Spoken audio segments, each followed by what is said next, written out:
कौन ब्रह्मा का पिता है, कौन विष्णु की माँ, शंकर का दादा कौन है, हमको कूदे बता। यह जानने के लिए कृपया सुनिए जगत गुरु तत्वदर्शी संत रामपाल जी महाराज के अमृत वचन सभी धार्मिक पुस्तकों के आधार पर। सत कबीर की दया, अत आदरणीय गरीबदास साहिब जी की अमृतवाणी मंगलाचरण। गरीब नमो नमो सत पुरुष को नमस्कार गुरु की नहीं, सुर नर मुनिजन साधुआ संतो सर्वस दे नहीं। सतगुरु साहेब संत सब दंडो तुम प्रणाम, आगे पीछे मध्य हुए तिनको जहाँ कुर्बान। नराकार निर्विषम काल जाल व बंधनम, निर्लेपम निज निर्गुणम अकल अनुबेषुंडनम। सोहम सुरति समाप्तम सकल समाना निर्तल, उज्ज्वल हिरंबर हर दमंबे पर वह अथा है। वार पार नहीं मध्यतम, अनाहद मंत्र सुखसलाद मंत्र, अजोख मंत्र बेसुन मंत्र, निर्वाण मंत्र थीर है। आदि मंत्र युगादि मंत्र, अजल अभंगी मंत्र, सदा सत्संगी मंत्र, लौलीन मंत्र गैर गंभीर है।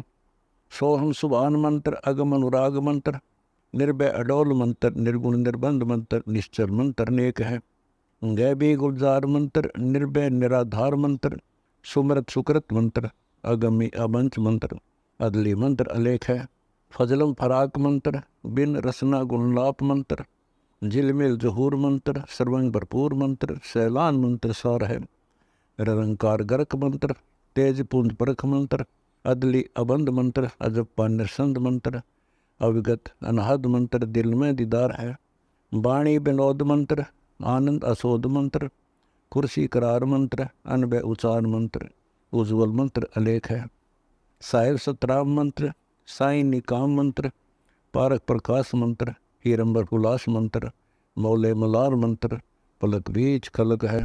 तो ये जड़ जो है ये तो परम अक्षर ब्रह्म है, ये जड़ है, पूर्ण ब्रह्म कबीर साहिब है। इसको परम अक्षर ब्रह्म भी कहते हैं, क्योंकि यहीं से सबको खुराक चलती है। 15वें अध्याय के 1 से 4 और श्लोक नंबर 16 और 17 का आशय इससे क्लियर हो जाता है। क्योंकि 17वें श्लोक में, 15वें अध्याय के 17वें श्लोक में लिखा है कि पुरुषोत्तम उत्तम पुरुष है तू अन्य, उत्तम पुरुष है तू अन्य, और परमात्मा इति उधारते है, जिसको परमात्मा कहते हैं, जिसको परमात्मा कहते हैं। देखो, उत्तम पुरुष है तू अन्य, 15वां अध्याय है ऊपर ये, और नीचे आइए उत्तम पुरुष यानी श्रेष्ठ भगवान तो कोई और है जो 16वें अध्याय में 2 बताए, उनसे न्यारा है। उत्तम पुरुष तो अन्य, और जो तीनों लोकों में, यहाँ देखो जैसे इसमें लिखा इस संसार में नासवान और अविनाशी 2 प्रकार के पुरुष, ये 16वें श्लोक में लिखा है। 2 प्रकार के भगवान हैं, और इनके शरीर में संपूर्ण प्राणियों के शरीर नासवान और जीवात्मा विनाशी कहा है। इन दोनों भगवानों से इस संसार में अविनाशी, नासवान और विनाशी भी 2 प्रकार के पुरुष यानी भगवान, इन दोनों से आगे लिखा है 17वें में कि उत्तम पुरुष तो अन्य ही है, इन दोनों से भी न्यारा है। इसमें एक और बात जो मैं सिद्ध करना चाहता हूं वो ये है कि जो तीनों लोकों में प्रवेश करके सबका धारण पोषण करता है वो अविनाशी परमेश्वर परमात्मा इस प्रकार कहा गया है। अब यही है कि जैसे ये जड़, ये वृक्ष है, संसार रूपी वृक्ष, देखो अब इसमें जड़ है, इस जड़ से ही खुराक चलेगी, इस जड़ से आहार पौधे को चलेगा, इन सभी को ये जड़ रूपी पूर्ण परमात्मा ही इन सबको सबका पालन पोषण करता है। ये तीनों लोकों का पालन पोषण करता भी यही मूल रूपी भगवान है, यानी जड़ से खुराक चलती है, अर्थात परम अक्षर ब्रह्म ही सबका पालन पोषण करने वाला है, जो ब्रह्मा विष्णु महेश का भी, ब्रह्म इनके पिताजी का भी, ब्रह्म का भी और परब्रह्म का भी, ये पूर्ण ब्रह्म परम अक्षर ब्रह्म ही सबका पालन करता है। अब हमने उसी पालन कर पूर्ण परमात्मा की तलाश करनी है, उसके स्थान सतलोक में जाना है, उसके लिए अब विधि आपको बताई जा रही है। अब इसे स्पष्ट हो गया कि गीता ज्ञान दाता कहता है कि जो इस पूरे संसार रूपी वृक्ष के निर्णायक ज्ञान देगा वो तत्वदर्शी संत है। अब 8वें अध्याय के 13वें श्लोक में गीता ज्ञान दाता ने कहा कि मेरा तो एक ओम मंत्र है ब्रह्म का, और इसको जो अंतिम श्वास तक जाप करता हुआ प्राण त्याग कर जाता, मेरे वाली जो गति है उसको प्राप्त होता। और उसने अपनी गति को 7वें अध्याय के 18वें श्लोक में अनुत्तम बता दिया है। इसलिए कहा कि उस परमेश्वर की शरण में जा, 18वें अध्याय के 62वें श्लोक में, कि उस परमेश्वर की शरण में जा, उसके लिए तत्वदर्शी संतों की खोज कर उनके बताए अनुसार साधना करने से ही तो उस परमेश्वर की शरण में जा, उसकी कृपा से ही तो परम शांति और शाश्वत स्थान को प्राप्त होगा। ये देखियो 18वें अध्याय का 62वां श्लोक।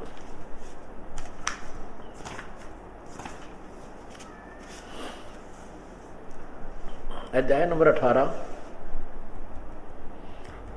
18 और इसमें नीचे आइएगा 62वां श्लोक।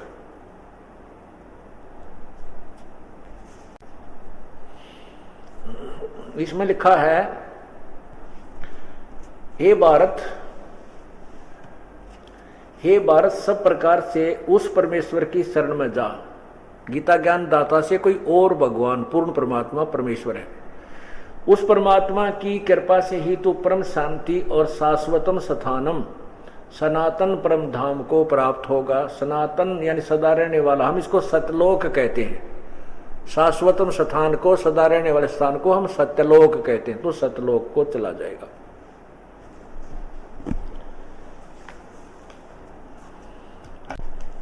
अब उसके पास जाने की विधि बता रखी है 17वें अध्याय के 23वें श्लोक में, जो आपको अभी बताया था। ओम तत्सत इति निर्देश है ब्रह्मण त्रिविध समर्थ है। उसके उस परमात्मा के उस ओम तत्सत का जो जाप करना है, उस ब्रह्मण यानी सच्चिदानंद घन परमात्मा की भक्ति के लिए 3 मंत्र का जाप है, ओम तत्सत, और उसकी 3 ही विधि से जाप करना होता है। अब तत् और सत ये सांकेतिक गुप्त है, गीता ज्ञानदाता नहीं जानता इसको। अब ओम, क्योंकि ये हमने जो शुरुआत की थी कि उस परमात्मा के पाने की विधि क्या है, हमने उस परमात्मा के पास जाना है, इसलिए सदग्रंथों से प्रमाणित होने के बाद ही हम दृढ़ता के साथ इस भक्ति मार्ग पर लगेंगे और परमात्मा की तरफ चल पाएंगे। इस भूमिका बनाने के लिए सब कुछ ये दिखाया जा रहा है, सदग्रंथ दिखाए जा रहे हैं आपको। बाकी हमें इन सदग्रंथों को देखने की बार बार आवश्यकता नहीं, क्योंकि हमें विधि मिल गई है और हम उसके अनुसार जाप कर रहे हैं। लेकिन आम जनता, जनसाधारण तक ये ज्ञान पहुंचाने के लिए ये सदग्रंथ आपके समक्ष प्रस्तुत किए जा रहे हैं। इनका ज्ञान समझाया जा रहा है जैसा यथार्थ ज्ञानियों में भरा हुआ है। 8वें अध्याय के 13वें श्लोक में आइए आप, ये देखिए।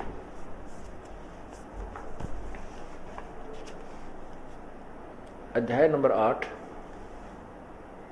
और यहां नीचे 12 और 13 का 2 का अनुवाद किया है। हम 13वां लेते हैं, नीचे वाला ये 13वां है, ये 12वां समाप्त हो गया यहाँ पर, ये 13वां है।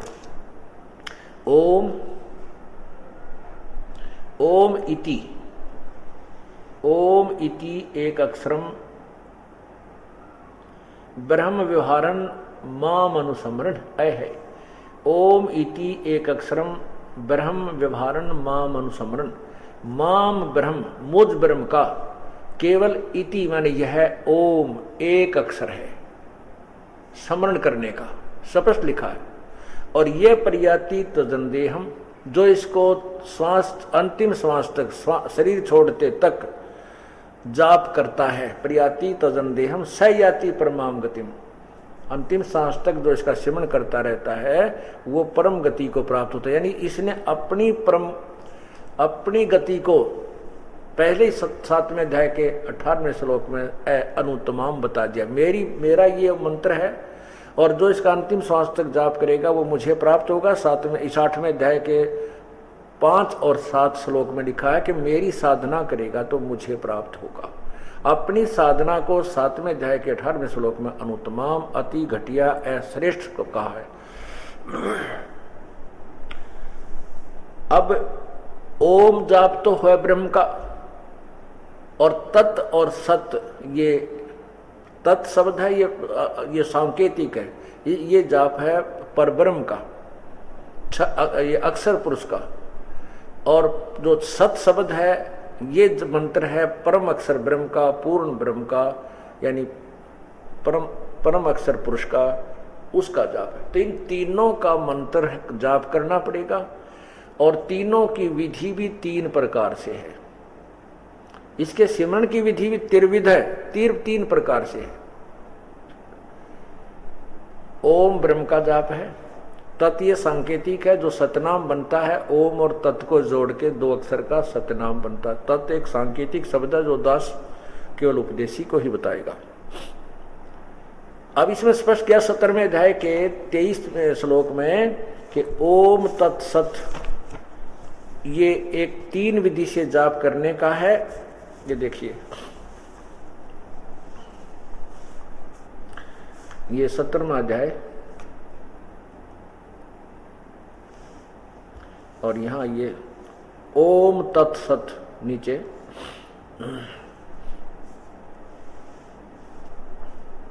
ओम तत्सत इति निर्देश है।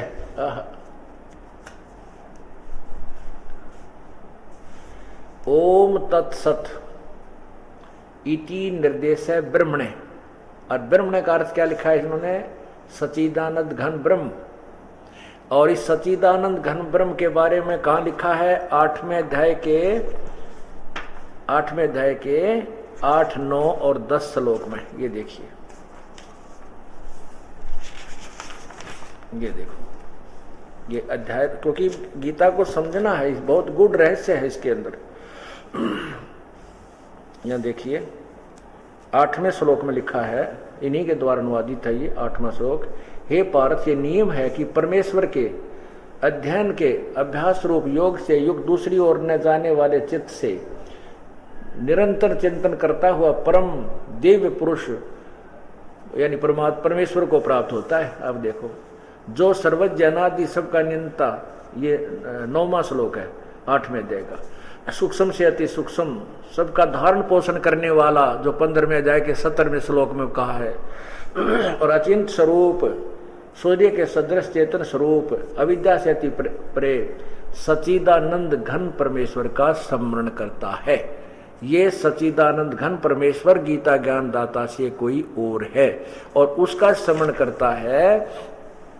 अब 10वां श्लोक, वह भक्ति युक्त पुरुष अंत काल में योग बल के से बरकुटी के माध्यम से प्राणों को अच्छी प्रकार यानी श्वासों के द्वारा अच्छी प्रकार स्थापित करके फिर निश्चल मन से स्मरण करता हुआ उस दिव्य परम पुरुष परमात्मा को प्राप्त हो जाता है। अब यहां लिखा है 17वें अध्याय के 23वें श्लोक का अनुवाद इन्हीं के करकमलों से देखिए। 17वां अध्याय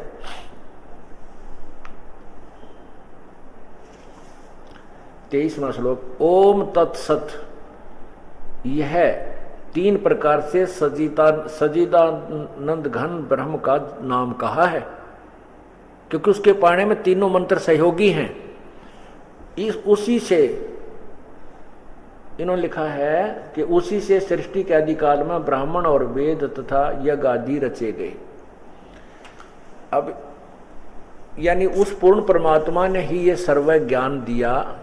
सभी जो विद्वान पुरुषों को भी उन्होंने उत्पन्न किया, क्योंकि विद्वान भी तत्व ज्ञान से ही बनते हैं। तो अब कहने का भाव ये है कि उस परमात्मा की प्राप्ति 3 मंत्र से है। अब मैं जो जहां से पूरा ये शुरुआत की थी कि गीता ज्ञान के अनुवादकर्ताओं ने अनुवाद गलत कर दिए। अब ये 2 मिनट का सत्संग और है, प्रेम पूर्वक ध्यान से सुनना, जो इसका निष्कर्ष निकालने जा रहा हूं। अब ये गीता अध्याय नंबर 18 के 62 में कहा है कि तू सर्वभाव से उस परमात्मा की शरण में जा, उसकी कृपा से ही तू परम शांति और शाश्वत स्थान सतलोक को प्राप्त होगा। वहां जाने के लिए विधि बताती है कि मेरा ओम नाम है, और उसके पाने के लिए बता दिया कि 17वें अध्याय के 23वें श्लोक में ओम तत्सत, केवल यही निर्देश है उसके जाप करने का, उसको तत्वदर्शी संत बताएगा। उसके आधार पर साधना करने से जब तू उसके पास जाना चाहता है, उसके पास जाना चाहता है, तो मेरे लेवल की जो ओम नाम की कमाई है वो मुझे छोड़ देना।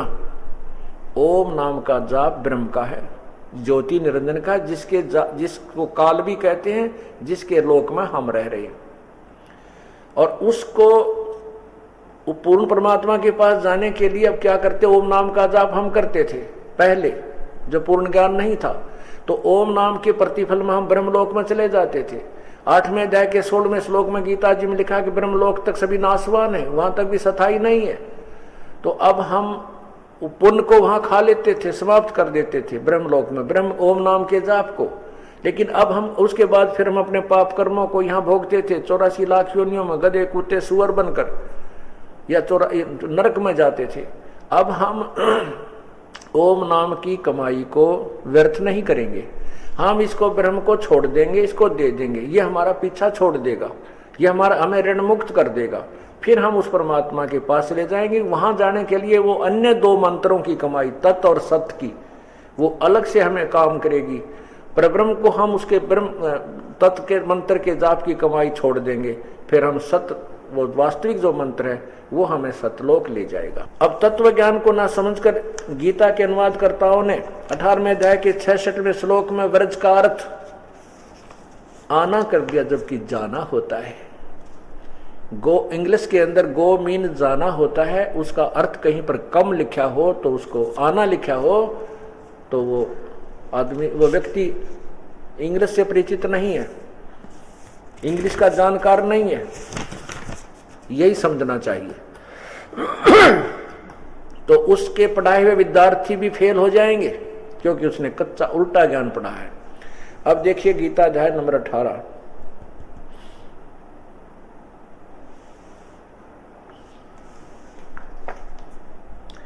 गीता अध्याय नंबर 18 और नीचे आएगा 66वां श्लोक।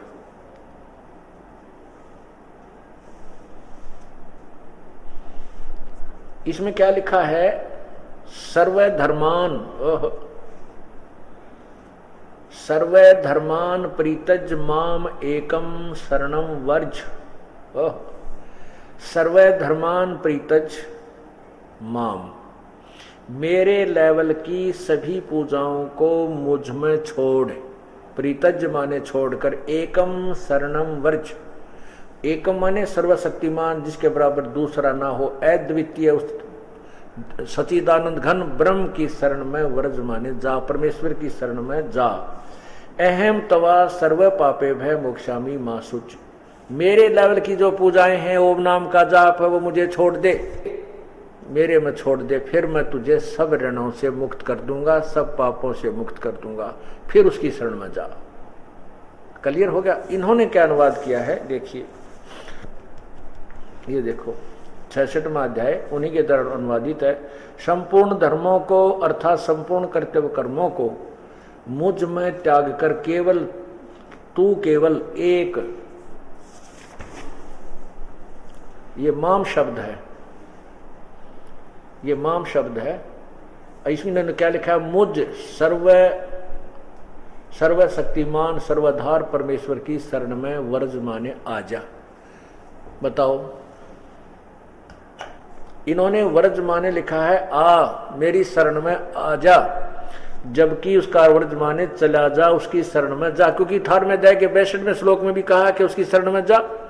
इसी प्रकार मां माने मेरे लेवल की, मुझ में, मेरे जो मुझ में छोड़कर उसकी शरण में जा, मैं तुझे संपूर्ण पापों से मुक्त कर दूंगा, सोच मत कर।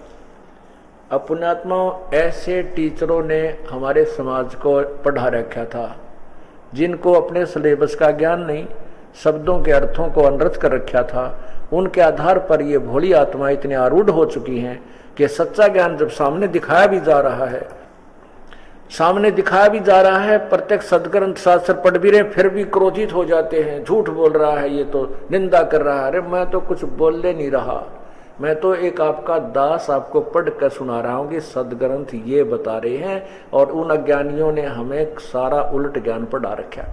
कोई बात नहीं, पीछे गई सो जान दे, ले रहती को राखे।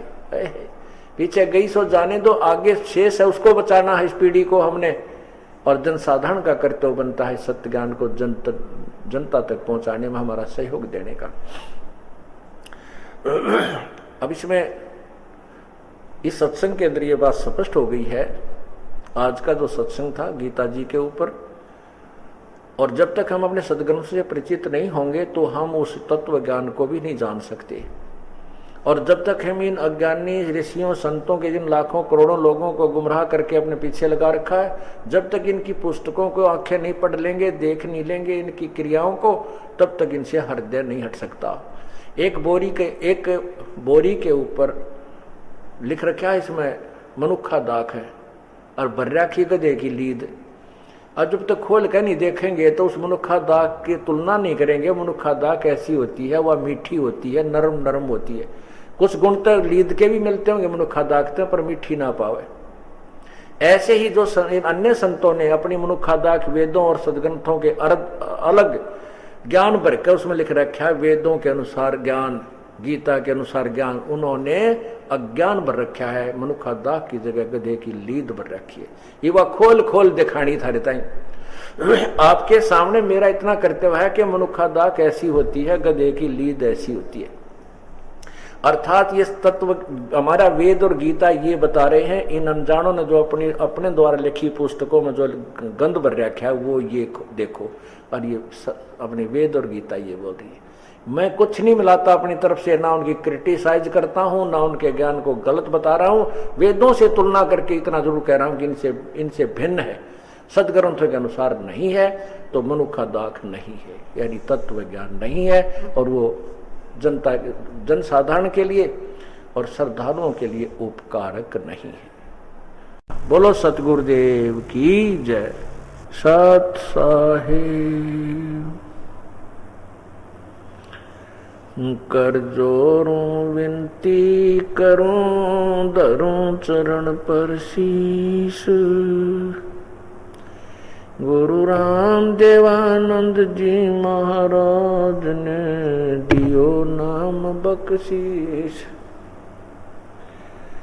कोटि कोटि सिजदा करूं, कोटि कोटि प्रणाम। चरण कमल में राखियो मैं बंदी जाम गुलाम।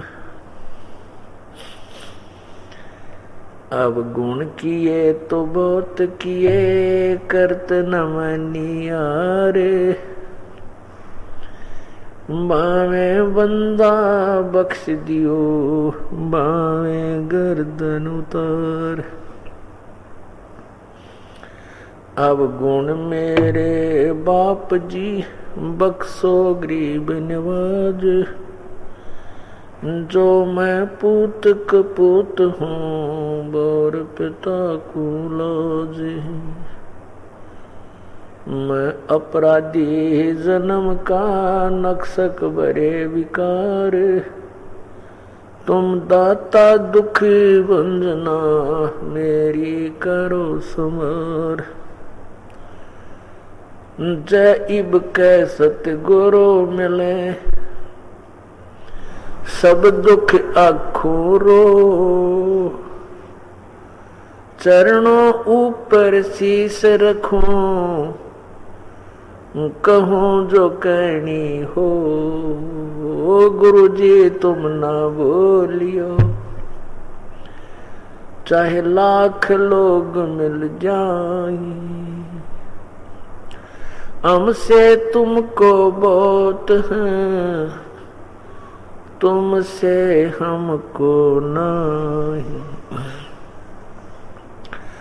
तुम्हारे विसारे क्या बने, मैं किसकी शरण में जाऊं। शिव वृंच मुनि नारदा, तिनके हृदय न सम। पूर्ण ब्रह्म कृपा निदान, सुन के सब करता रे। गरीब दास मुझ दीन की, रखियो बहुत संभार।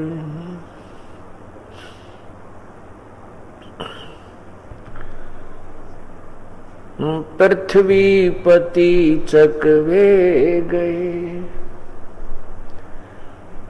जिनके चक्र चलंत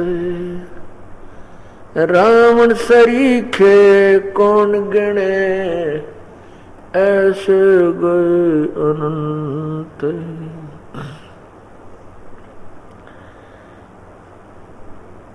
कबीर सब जग निर्धना, धनवंता ना कोई, धनवंता सो जानियो जिस पे राम नाम धन होए। राम रटत कोड़ी भलो, चू चू पड़े जो चाम। ये सुंदर दे किस काम की, जा मुख नाही नाम। जिव्या तो वाये भली, जो रटे हरि नाम।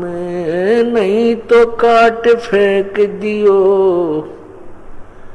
मुख में भलो न चाम।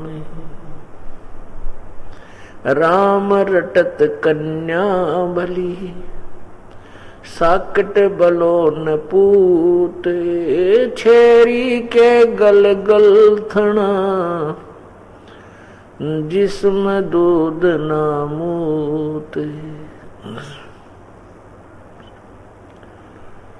मानुष जन्म दुर्लभ है, मिले न बारंबार। जैसे तरवर से पत्ता टूट गिरे, वो बहोर न लगता डरे। साथी हमारे चले गए, हम भी चालन हारे। साथी हमारे चले गए, हम भी चालन हारे। कोई कागज में बाकी रह रही, तात लगी है वारे। पतझड़ आवत देख कर, बन रोवे मन माही। ये ऊंची टहनी पात थे, अब पीले हो जाही। पात झड़ता यूं कहे, सुन भई तरवर राय। अब के बिछुड़े नहीं मिले, न जाने कहाँ गिरेंगे जाए। तरवर कहता पात से, सुनो पात एक बात। यहाँ की यह रीति है, एक आवे एक जात।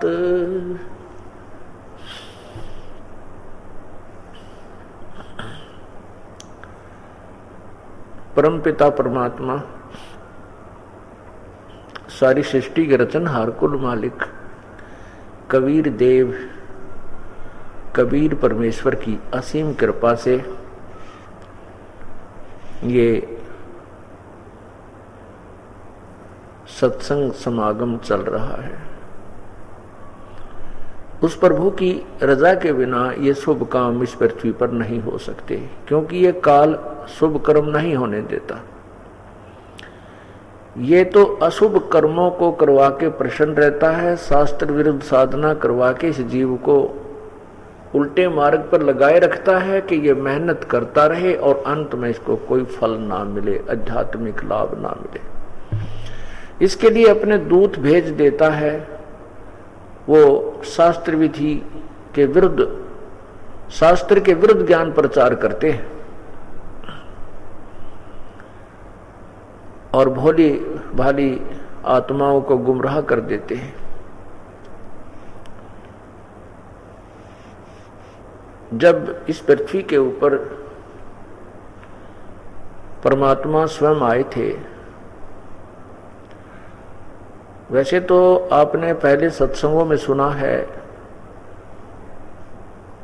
जैसा कि अभी परमेश्वर के प्रगट दिवस के ऊपर जून में 5 दिवसीय सत्संग चला था, उसमें कुछ विस्तृत व्याख्या की गई थी कि परमात्मा वो पूर्ण ब्रह्म प्रभु चारों योगों में यहाँ पर पृथ्वी लोक में आते हैं, काल के लोक में भी आते हैं, और वो आकर के स्वयं ही अपने तत्व ज्ञान को स्वयं ही बताते हैं, स्वयं ही वे एक संत होते की भूमिका करते हैं, स्वयं ही एक सदगुरु की भूमिका करते हैं, स्वयं ही एक पूर्ण दास जो भक्त के लक्षण होते हैं, वो एक भक्त के लक्षण यानी भूमिका भी वो स्वयं ही करते हैं। उस समय आकर के उन्होंने शुभ समागम ये तत्व ज्ञान प्रारंभ किया था। उस समय भी परमेश्वर के पीछे ना जाने कितने ये अज्ञानी संत, अज्ञानी गुरु पीछे पड़ गए थे और परमात्मा के साथ अत्यधिक बदतमीजियां की गई थी। और उसी ज्ञान को जो परमेश्वर ने आकर के अपनी पुण्यात्माओं पर रहम किया था, वो ज्ञान प्रचार किया था, जिस ज्ञान को इन अज्ञानी गुरुओं, संतों, महर्षियों ने दबा दिया था, जनता तक नहीं जाने दिया था, आज वही खजाना इस दास के द्वारा परमेश्वर ने फिर आपके समक्ष खुलवा दिया है। अब सभी शिक्षित हैं और अब ये तत्व ज्ञान पूरे विश्व में फैलेगा। पूरे विश्व में ब्रह्मा, विष्णु, महेश भी इस ज्ञान का लोहा मानेंगे, क्योंकि ब्रह्मा, विष्णु, महेश कोई दूर अलग नहीं है, वे भी हमारे जैसी आत्मा है। वो अब परमात्मा है। परमात्मा का अर्थ होता है श्रेष्ठ आत्मा है। जैसे ब्रह्मा, विष्णु, महेश एक बहुत ही नेक, दयालु और बहुत ही अच्छी आत्मा है। परमात्मा का अर्थ ये भी होता है यानी श्रेष्ठ आत्माएं। ये दूसरी बात है कि उनकी ड्यूटी क्या है, काल ने उनको क्या नौकरी दे रखी है, क्या उनको कैसा विभाग दिया है, वो उनका अलग कार्य है, लेकिन वो अपने लेवल में बहुत ही परमात्मा है, श्रेष्ठ आत्मा है। तो उनको भी ज्ञान नहीं है, तत्व ज्ञान से पूर्ण रूप से वंचित है। इसका प्रमाण भी आपको रह कर दूंगा, क्योंकि जैसे पवित्र श्रीमद देवी भागवत के 3रे स्कंद में अध्याय नंबर 4, 5 और 6 के अंदर नारद ने पूछा है अपने पिता ब्रह्मा जी से कि पिताजी आप बताइएगा कि इस ब्रह्मांड की रचना आपने की है या भगवान विष्णु ने की है या भगवान शिव ने की है, आप सच्ची बात बताने की कृपा करना। तो ब्रह्मा जी ने कहा कि बेटा नारद, मैं इस प्रश्न का क्या उत्तर दूं, ये तो बड़ा ही जटिल प्रश्न है। फिर भी जैसी मेरी बुद्धि ने काम किया मैं बताता हूं। जब मेरा जन्म हुआ, कमल के फूल पर मेरा जन्म हुआ, अर्थात मैं कमल के फूल पर युवा अवस्था में विराजमान था और मुझे नहीं मालूम मुझको किसने मेरा जन्म मुझे जन्मा है, कौन मेरा पिता है, सब जगह पानी ही पानी था।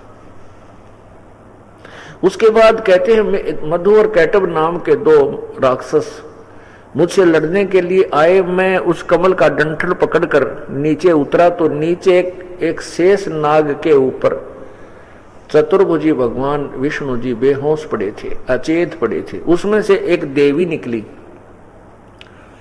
ये दुर्गा भूतनी की तरह उसमें प्रवेश करके करे हुई थी और उनको बेहोश किया हुआ था। जन्म देने के उपरांत दुर्गा ने इन तीनों बच्चों को, ब्रह्मा, विष्णु और महेश जी को अचेत कर दिया था और कोमा के अंदर इनको प्रवेश कर करके जवान कर दिया था। और जब ये जुआ हो चुके तो इनको होश में ला दिया। इनको मालूम नहीं कि हमारा जन्म कब हुआ था, कौन हमारे माता पिता है।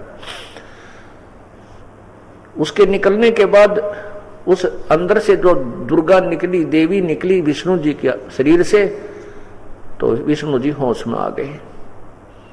तब शंकर भगवान भी वहीं प्रकट हो गए, क्योंकि वो कहीं और कैलाश पर्वत के ऊपर बेहोश पड़े थे और वहां से उनको भी होश में ला करके तीनों को एकत्रित कर दिया।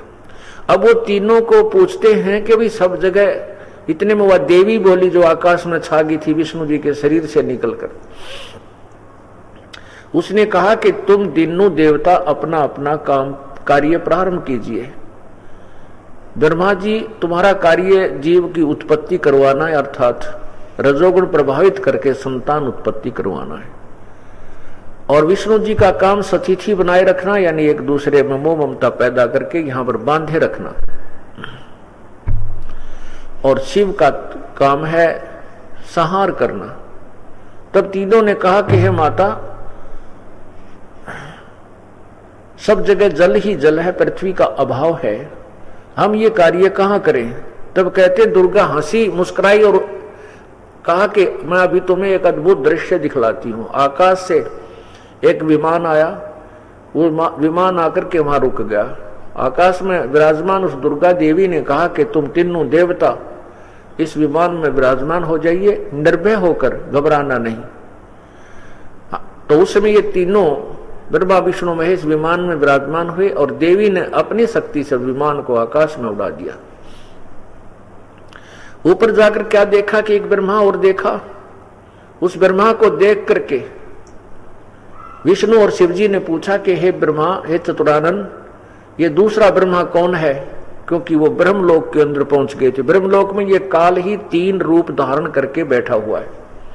यही महाब्रह्मा बन जाता है, यही महाविष्णु का रूप धारण कर लेता है, यही महाशिव का महाशिव बन जाता है, और दुर्गा को अपनी पत्नी रूप में रखता है। तो ब्रह्मा जी कहते हैं कि मुझे नहीं मालूम मैं कौन हूं, मेरा क्या उद्देश्य है, ये कौन है, हम कहां से आए हैं, हमारा काम क्या है, मुझे कुछ ज्ञान नहीं। इतने में वो विमान हमारा आगे चला। वहां पर एक त्रिनेत्रधारी शिव जी और था। उस शिव को देख करके हमारे साथ बैठे ब्रह्मा जी बता रहे हैं, उस अन्य शिव को देखकर हमारे विमान में, हमारे साथ बैठे विमान में शंकर जी का मन भी चक्कर खाने लगा। हमने पूछा कि ये अन्य शिव जी कौन है, तो शंकर भगवान भी आश्चर्यचकित रह गए। उसके बाद हमारा विमान अन्य स्थान पर गया। वहां पर एक विशाल मोचन यानी श्री हरि अर्थात विष्णु जी विराजमान थे और उनके साथ लक्ष्मी भी विराजमान थी। तो हमारे साथ बैठे विष्णु का भी सिर चक्कर खाने लगा, चक्कर आने लगा कि ये कौन विष्णु है, मैं नहीं जानता ये कौन है, हम कौन है, कहां से उत्पन्न हुए।